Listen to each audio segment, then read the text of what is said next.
Saludos a todos, muy buenas y bienvenidos a Madridismo al Día.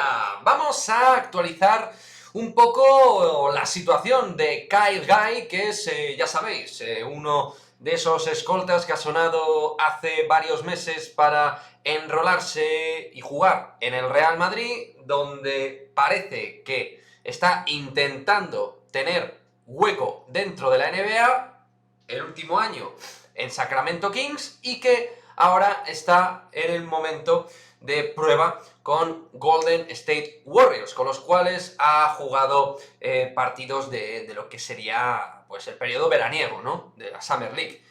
Y además dejando buenas sensaciones con la franquicia, ¿no?, con, digamos, lo que es el equipo de la liga de verano de los Golden State Warriors, haciendo buenos partidos y dejando buenas sensaciones. Entiendo que el Real Madrid va a estar atento a este perfil de jugador que al final, por distintas cuestiones, no tenga espacio dentro de la NBA. Digo Kyle Guy porque es del que se ha hablado, pero hay otros jugadores similares a Kyle Guy que podrían entrar dentro de esa posibilidad de tiradores puros que el Real Madrid pudiera valorar, que no tuvieran espacio, como digo, en la mejor liga del mundo. Sí que es cierto que Kyle Guy es joven y que cumple con los parámetros, ¿no?, de lo que realmente requiere el Real Madrid. Facilidad para anotar, facilidad para tirar de múltiples formas, es decir, liberado, generándose su propio tiro, con un tío encima suya, grandes porcentajes de tiro de tres, tipo también bastante rápido a nivel de movilidad.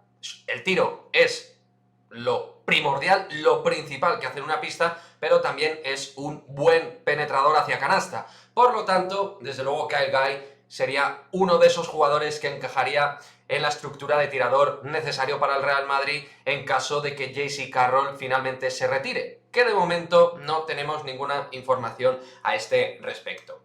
Bueno, este vídeo, chicos, lo quería hacer un poquito para actualizar, porque no se da mucha información sobre Kyle Guy. Es un jugador del cual pues hemos comentado bastante en este canal de Madridismo al Día y considero que es interesante pues actualizar, decir esto, ¿no?, que está con los Golden State Warriors en modo de prueba, jugando distintos partidos de pretemporada. Ya sabéis que la NBA en ese sentido pues hace planes de verano y luego, con respecto a lo que pase, poco o nada tiene que ver. A lo mejor luego, en caso de terminar en NBA, termina en otra franquicia. Bueno, vamos a ver qué es lo que pasa con Kyle Guy, pero desde luego sigo subrayando que es, en caso de que el Real Madrid tenga puesta la mira en jugadores que al final no tengan sitio en la NBA, Kyle Guy desde luego debería estar entre esos jugadores a observar y valorar. Joven, con talento y encima nacido en Indiana, tierra de tiradores.